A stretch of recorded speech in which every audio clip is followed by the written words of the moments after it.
Film dibuka dengan seorang laki-laki bernama Royke dan juga anak-anaknya Peter dan Annie sedang melakukan kegiatan panjat tebing di Utah. Semua berjalan menyenangkan hingga pada akhirnya pemanjat yang berada di atas mereka terjatuh, yang menyebabkan menimpa Royke. Pengait ikut terlepas dan hanya menyisakan satu pengait di tempat Annie.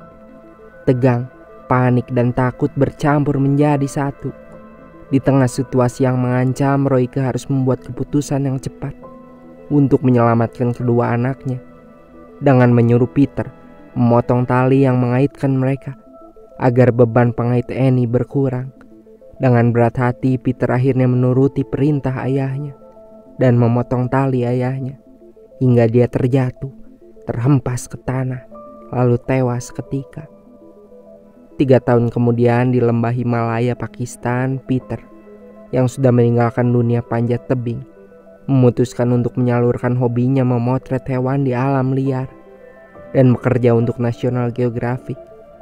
Sementara adiknya Annie masih menekuni dunia panjat tebing dan merambah hingga gunung-gunung tertinggi di dunia. Nama Annie dikenal atas pencapaiannya. Bahkan salah satu fotonya menjadi cover sebuah majalah. Dalam perjalanannya menuju base camp K2 dengan diantarkan memakai helikopter, pilot mengabarkan adiknya kepada Peter bahwa adiknya tiba di base camp minggu lalu bersama tim pendakian kaya raya dari Amerika bernama Elliot Vaughan. Mendengar kabar bahwa adiknya pun berada di K2, Peter bertemu dengan Annie dan mengucapkan selamat karena Annie telah bekerja sebagai pemandu terkenal. Pembicaraan mereka berubah menjadi sedih ketika Peter mengingatkan Annie tentang ayah mereka yang sudah lama meninggal. Beberapa jam setelah pertemuan kakak beradik itu, 2 helikopter datang ke base camp Elliot Vaughan bersama beberapa rekannya, disambut bak orang penting. Sementara itu, Peter mencari pemandu bernama Skip yang akan mencarikan pemandu lain untuk Peter karena pemandu sebelumnya mengalami cedera yang serius. Mereka juga membahas tentang tujuan Elliot Vaughan yang mendaki untuk kepentingan komersilnya sendiri. Malam harinya, Elliot Vaughan mengadakan pesta bersama pendaki-pendaki lainnya. Semarak yang terjadi di awal menjadi berubah hening ketika seorang pria tua bernama Montgomery Wick datang dan memperingatkan tentang perkiraan cuaca buruk yang dapat menewaskan banyak orang. Tetapi Elliot dengan angkuhnya mengabaikannya dan menganggap enteng peringatan tersebut. Montgomery kemudian meninggalkan base camp begitu saja setelah memberikan peringatan. Di dalam tenda Annie, kembali terjadi pembicaraan tentang ayah Peter dan Annie. Pembicaraan yang selama ini selalu dihindari Annie karena merasa kakaknya masih terpukul atas kejadian ayahnya. Sehingga sejak kejadian itu Peter tidak pernah berziarah ke makam ayahnya, apalagi kembali ke dunia panjat tebing dan memulai pendakiannya lagi. Annie mengungkapkan perasaannya bahwa selama ini dia melakukan pendakian untuk mendiang ayahnya yang ingin melihat anak-anaknya menjadi pendaki. Di keesokan harinya, rombongan Elliot Vaughan dan Annie berangkat dari titik pendakian mereka. Tak berselang lama setelah Annie berangkat dari base camp, Peter melihat ada badai yang terjadi di puncak bagian selatan. Skip yang mendengar hal itu berusaha menenangkan Peter dan mengatakan bahwa adiknya akan baik-baik saja. Tidak seperti perkiraan, di jalur pendakian Tom sebagai pemandu Elliot melihat badai yang mengarah ke mereka. Dia tak mau mengambil resiko yang dapat mengancam nyawa. Tom mengatakan rencana lain yang akan dilakukan jika cuaca semakin memburuk, yaitu membatalkan pendakian mereka. Namun, baik Elliot maupun Annie menolak. Mereka bersikeras untuk melakukan pendakian dan akan berlindung di tebing. Karena desakan dari Elliot maupun Annie, akhirnya Tom terpaksa melanjutkan perjalanan mereka.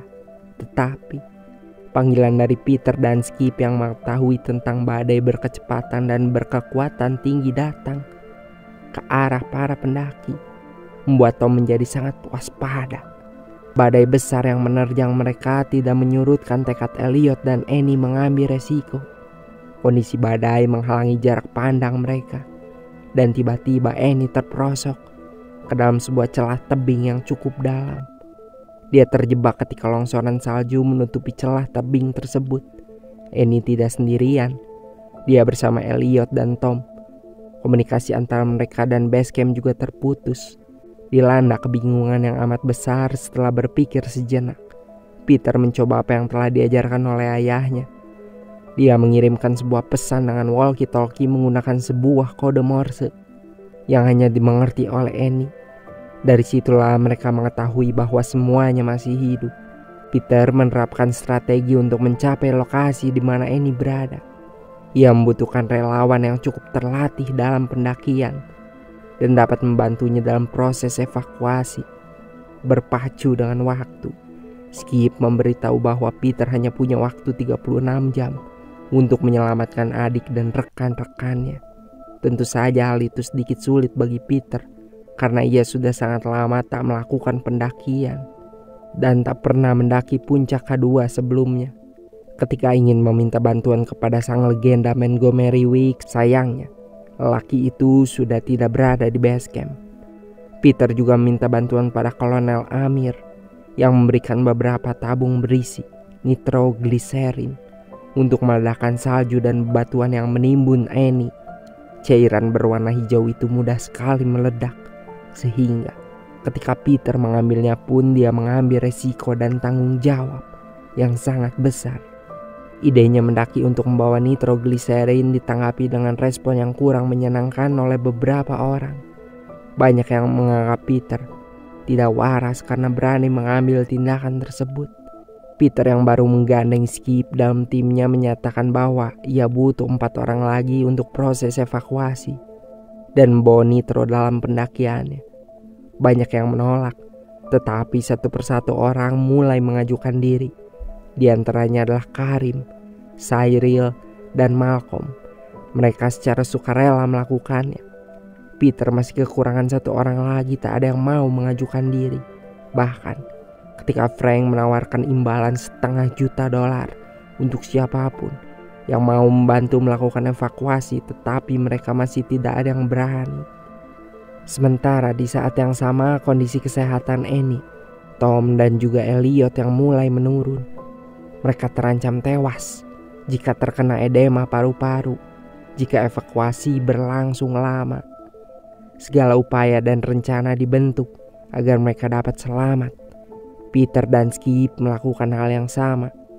Mereka memperkirakan jarak tempuh, perbekalan, dan juga medan yang akan mereka lewati, dan berbagai macam kemungkinan lainnya.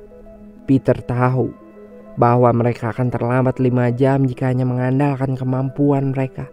Skip menyarankan agar Peter mencari dan mengajak Montgomery Wicks yang pernah melakukan evakuasi sendirian dan berhasil menyelamatkan 3 orang pendaki dari Amerika. Lelaki tua itu bisa mendaki cepat ke puncak dan mengerti tentang medan yang ditempuhnya. Skip tahu bahwa saat ini Montgomery sudah berada di atas gunung untuk mencari jasad istrinya yang belum ditemukan. Keesokan harinya, tim mulai bergerak.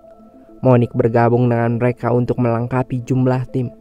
Helikopter lepas landas dan akan menuju titik tertinggi yang bisa dicapainya. Kondisi Tom saat itu sudah sangat sekarat. Nafasnya tersendat dan tubuhnya sudah mulai membiru. Di tengah situasi yang menyedihkan itu, Elliot tiba-tiba melihat sebuah tas yang tertutup gumpalan salju dan nampaknya sudah berada sangat lama di sana. Helikopter mendarat tepat di lokasi Montgomery mendirikan tendanya. Peter menyampaikan maksud pada pria tua tersebut, namun Montgomery menolaknya mentah-mentah. Ketika Skip angkat bicara tentang Vaughan yang menyiapkan hadiah $500,000 bagi siapa saja yang bisa menyelamatkan Elliot, barulah Montgomery mau.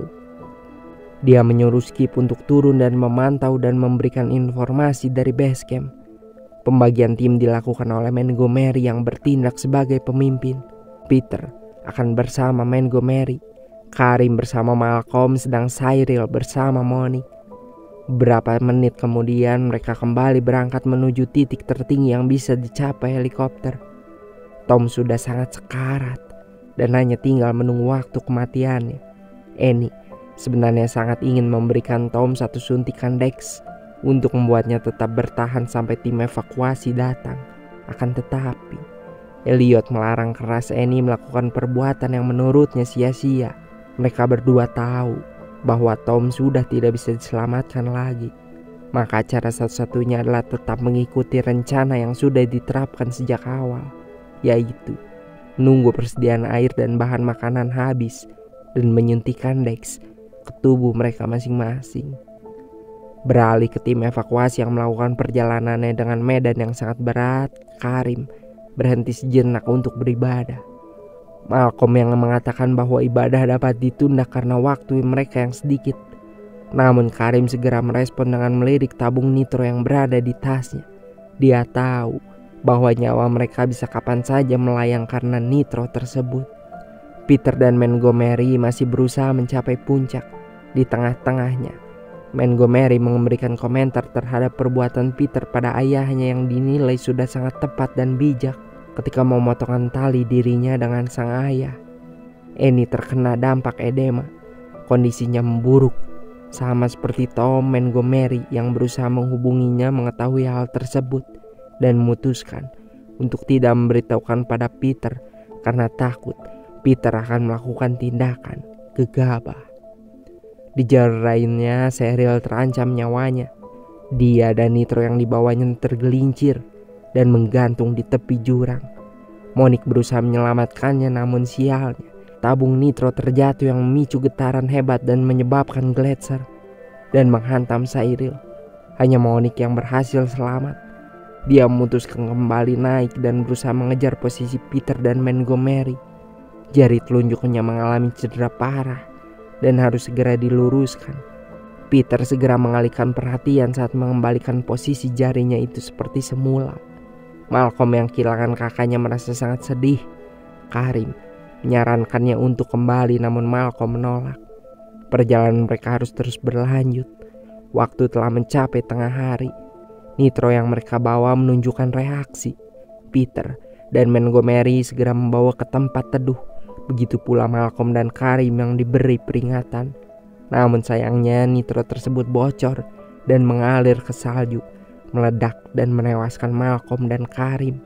Ledakan itu membuat salju runtuh dan membuat Peter, Monique dan Montgomery harus segera berlindung.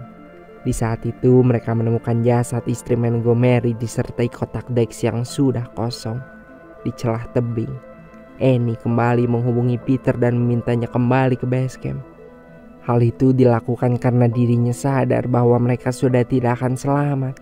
Namun mendengar hal itu membuat Peter semakin tidak bisa berhenti dan akan melakukannya dengan lebih cepat dan membawa mereka pulang dengan selamat. Saat pagi, Peter dan Monique sudah bergerak lebih dahulu tanpa menunggu Montgomery. Tebing curam dan terjangan badai tidak menyulutkan langkah mereka. Keduanya sampai di sebuah tanda yang telah diberikan Annie menggunakan darah Tom. Nitro dituangkan oleh mereka dan detonator dipasang, membuat celah tebing terbuka dan usaha penyelamatan dilakukan. Kondisi Annie saat itu sudah sangat sekarat. Dia sudah hampir tidak sadarkan diri ketika Monique dan Peter menariknya. Penambat yang mereka tancapkan pun harus terlepas. Untunglah di saat itu Montgomery datang dan menyelamatkan mereka. Dia turun dengan cepat ke celah tebing untuk mengevakuasi, tetapi sebuah bongkahan es runtuh dan membuat mereka terjatuh. Mereka berlima tergantung di tali pengait yang penambatnya hampir terlepas karena tidak kuat menahan beban. Saat itu Montgomery melepaskan tali yang mengaitkan tubuhnya. Dia jatuh ke jurang bersama Tom, menyisakan Peter, Annie dan juga Monique yang selamat. Kondisi Annie setibanya di base camp membaik. Dia mendapatkan perawatan intensif. Di akhir film, Peter melihat tugu peringatan dan melihat foto Montgomery beserta istrinya, Tom, Malcolm, Cheryl, dan Karim juga sepupunya. Lalu film pun selesai.